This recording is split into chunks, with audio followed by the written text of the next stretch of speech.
आदिवासियों को दिए गए 32% आरक्षण को जब कोर्ट ने 20% कर दिया तो भाजपा उग्र हो गई है और वो कांग्रेस सरकार को घेरने की कोशिश कर रही है।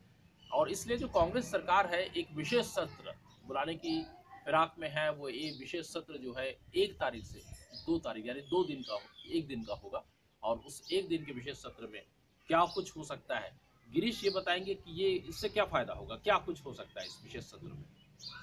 सरकार विशेष सत्र इस उद्देश्य से ला रही है कि हम आदिवासियों को उसका 32% आरक्षण वापस करें। अच्छा, लेकिन वो इस 32% आरक्षण को वापस करने के लिए कोई बिल लाएगी या कोई अध्यादेश लाती है, इस पर सबकी नजर है। क्योंकि ये 32% आरक्षण आदिवासियों को सिर्फ अध्यादेश के माध्यम से ही मिल सकता है सरकार। अब इस पर भाजपा कांग्रेस को लंबे समय से घेर रही है जब से आरक्षण कम हुआ है। और राज्यपाल ने भी सरकार से मांग की थी कि एक विशेष सत्र इसके लिए बुलाए या अध्यादेश लाए। तो सरकार ने संभवतः राज्यपाल की मांग की अपील को भी गंभीरता से लिया और विशेष सत्र बुला रही है। विशेष सत्र बुलाने का औचित्य तभी है जब इसमें 32% आरक्षण आदिवासियों को मिल जाए। वही मैं कह रहा था। क्योंकि इसके पूर्व भी नगर नार निजीकरण प्लांट को लेकर भी एक विधेयक पास किया गया है वहाँ। हाँ, ये भी हुआ था, बिल्कुल सही कि हम निजीकरण नहीं होने देंगे या हम सरकार खरीदेंगे, हम राज्य सरकार चलाएगी। लेकिन इसके बाद भी नगर नार का निजीकरण का मामला धीरे धीरे आगे ही बढ़ता चला जा रहा है। तो इस विशेष सत्र का उपयोगिता तो तभी है जब इसमें यह स्पष्ट हो जाए कि आदिवासियों को फिर से 32% आरक्षण मिलने लगेगा। क्योंकि ये मामला अभी हाई कोर्ट, सुप्रीम कोर्ट भी गया है। सरकार इसको सुप्रीम कोर्ट गई है, स्टे ले रही है हाई कोर्ट के आदेश को स्टे लेने के लिए। लेकिन वहाँ में स्टे मिलेगा या नहीं मिलेगा, ये एक लंबी प्रक्रिया हो सकती है। क्योंकि हाई कोर्ट में जब ये मामला स्टैंड नहीं हो पाया तो सुप्रीम कोर्ट में ये कैसे स्टैंड होगा, ये भी एक बड़ा सवाल है जिसमें भ्रम की स्थिति बनी हुई है। तो इसीलिए विशेष सत्र की उपयोगिता तभी है जब उसमें 32% आरक्षण मिल जाए। अन्यथा इस सत्र की उपयोगिता सिर्फ खाना ही पूर्ति है। अच्छा, इसमें भानु प्रतापपुर में जो चुनाव होने वाले हैं उस पर क्या असर पड़ेगा?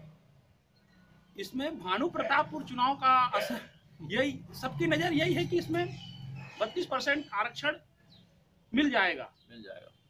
और अगर इस विशेष अधिवेशन में अगर 32% आरक्षण नहीं मिल पाया तो निश्चित ही इसका असर विधानसभा चुनाव में भी पड़ सकता है। क्योंकि आरक्षण के मुद्दे पर आदिवासी बेहद उग्र है और ये विशेष सत्र 1 और 2 तारीख को है और चुनाव 5 तारीख को है।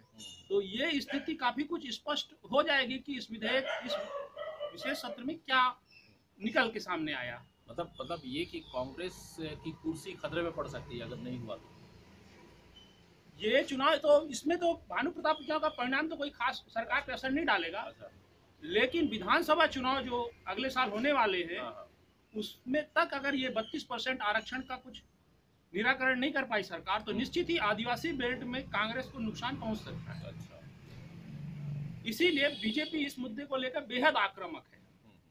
कांग्रेस जरूर इसको बोल रही कि ये बीजेपी की गलत नीतियों के चलते ये आरक्षण खत्म हुआ है। लेकिन कांग्रेस की सरकार है, इसलिए कांग्रेस की जिम्मेदारी बनती है कि उनको 32% आरक्षण दिलाए। और जब इसमें बीजेपी और कांग्रेस दोनों ही 32% आरक्षण दिलाने के पक्ष में है तो फिर समस्या तो विशेष सत्र में भी नहीं आनी चाहिए और आराम से पास हो जाना चाहिए या अध्यादेश भी आ जाना चाहिए कि हम 32% आरक्षण देंगे, दे करके रहेंगे। हाँ। अब देखना ये है कि अब 1 तारीख को जो विशेष सत्र होने जा रहा है उसमें होता ये क्या है। खैर, बात करते हैं अगले मुद्दे पर किसी अन्य समय में।